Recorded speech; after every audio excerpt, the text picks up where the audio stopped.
This is something you should know about. On August 11th, a massive storm blew through the city of Gary, Indiana. 90-mile-an-hour winds. They took down trees and they crippled the city's power infrastructure. Over the weekend, just this weekend, about 30,000 of the city's 67,000 residents were still without power. Today is August 24th, nearly 2 weeks after that storm, and as many as 10,000 of the city's residents still do not have electricity. As The Guardian reports, the outages have led to, quote, food lines, closed businesses, dead phones, no schools, spoiled food, dirty clothes, and dry gas pumps. MS Now reporter Nnamdi Igwanwu joins me now from Gary, Indiana. Nnamdi, I've been watching you report from there all day. As the sun sets, let us know what the latest is on the ground. Yeah, so, we're still here in Gary. Several thousand people still don't have power. And the area of the town we're in now is sort of in the south side neighborhood of the city. All of these houses you see around me, not a single one of them have gotten their power back yet. And the reason why for that, you don't need to look too far. You can see right here the issues. You have in storms on August 11th that were so intense in Gary here in particular that it knocked down poles and knocked down power lines. And as a result, because of just how bad things were here in Gary, NIPSCO, the utility servicer, is saying it's just taking them extra long to get to Gary to access these poles and to issue these repairs. Now, there's a couple issues with that. The governor of the state, Mike Braun, has been very critical of that utility provider, arguing that they have had more than enough time, more than enough resources to restore power throughout the entire state, including in Gary. To facilitate that process, he has deployed the National Guard, which has been around town helping clear some of these pathways so that that utility provider can come in. That's in addition to another utility provider, ComEd, joining in to help NIPSCO restore power throughout this city. But to be clear, the many people we've spoken to on this block are telling us that they've had to throw out food.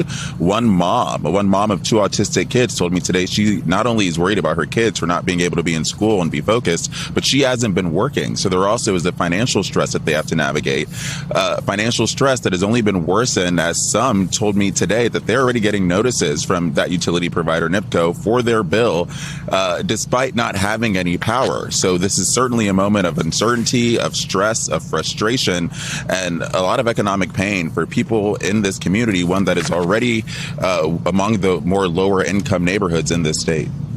And a situation you would think could be very well life-threatening as well. Nnamdi Igwanwu, thank you so much for being here. I appreciate it. I want to turn now to Eddie Melton. He has been the mayor of Gary, Indiana since 2024. And Freddie Gibbs is a Grammy Award-winning rapper born and raised in Gary. They both join me now. Mayor, let me start with you. The federal government, where has the federal government been? I believe that you spoke with the President of the United States today. Is that accurate? And if so, what did he say? Yes, that's accurate. I did speak with the president along with U.S. Senator Jim Banks in regards to next steps. Myself, I signed an executive order declaring a natural disaster in Gary within the first 24 to 48 hours of the disaster. The governor followed that. Then we're waiting on the president to make those next steps so that FEMA resources can flow into the city. Right now, we have about 5,000 residents still without power. I've been talking with the utility company, urging them that it is too long. We're not trying to wait until tomorrow. I'm hoping that we get a majority of those folks up by tonight. Are you getting what you need, Mr. Mayor, from the federal government and from the president? Right now, I'm hoping that we'll get a clearance that those FEMA dollars will get approved and unlock that money. Right now, the governor has already appropriated funding. Individuals that live in the city of Gary in Northwest Indiana can call 211 and access $5,000 just to start getting that repairs to their home fixed. But we need as much resources as possible. As the state has provided the National Guard, as your reporter mentioned before. But right now, we're definitely in need of more assistance and more resources. Freddie Gibbs, I'm so grateful to you for being here tonight. I know that you're overseas on tour right now, but I heard the mayor say on Friday at his news briefing that you've put financial support behind your hometown. Tell me why this is so important to you. What's your relationship to Gary, Indiana? What does this place mean to you? I mean, really, to be honest, I'm here in support of Eddie. I don't have boots on the ground yet because, as you said, I'm on tour, but you know, Eddie's been there every day. Eddie's been doing everything from running the city to cutting down trees. So I'm really just here in support of him. He's the man for the job. That's why we elected him. And in this time of need, this really makes real leaders. And like I said, everything I'm doing right now is just I'm in lock and step with the mayor. And, we're just trying to just, come together and do some things to really bring the situation to light. Because, I mean, if you really think about it, this isn't just a storm problem for August. This is a infrastructure problem that Gary has. I just think that this storm and what's going on right now is just really shedding light on it. You know what I mean? But I think that we've had these issues for such a long time because I feel like we have an archaic type of electrical system with the company that we have providing power to our city. So, I think that some changes need to be implemented there. But like I said, right now I'm just in support of Eddie and whatever he needs me to do. Freddie, through your music and your art, you have talked for a long time about what it was like to grow up in Gary. And I think that there's a lot of people that are looking at this situation and they see a systemic pattern of majority black cities being ignored in a time of crisis. Correct. Is that how you see what's going on? Correct. Definitely. Like you said, I grew up in Gary. Definitely a majority black city. Every teacher, every police officer, every person that I, ever, encountered or grew up with was black, So, seeing the lack of resources from the state and the government come our way, this isn't really anything new.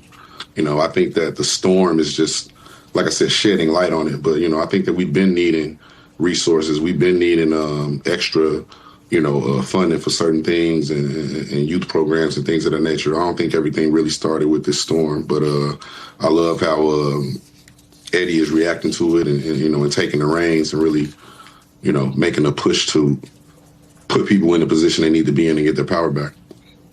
And Freddie, the Mayor Melton spoke today, he said, to President Trump, and Gary is waiting on the federal government and FEMA basically to act here.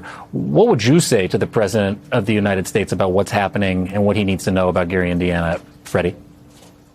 I'm going to reiterate my point once again.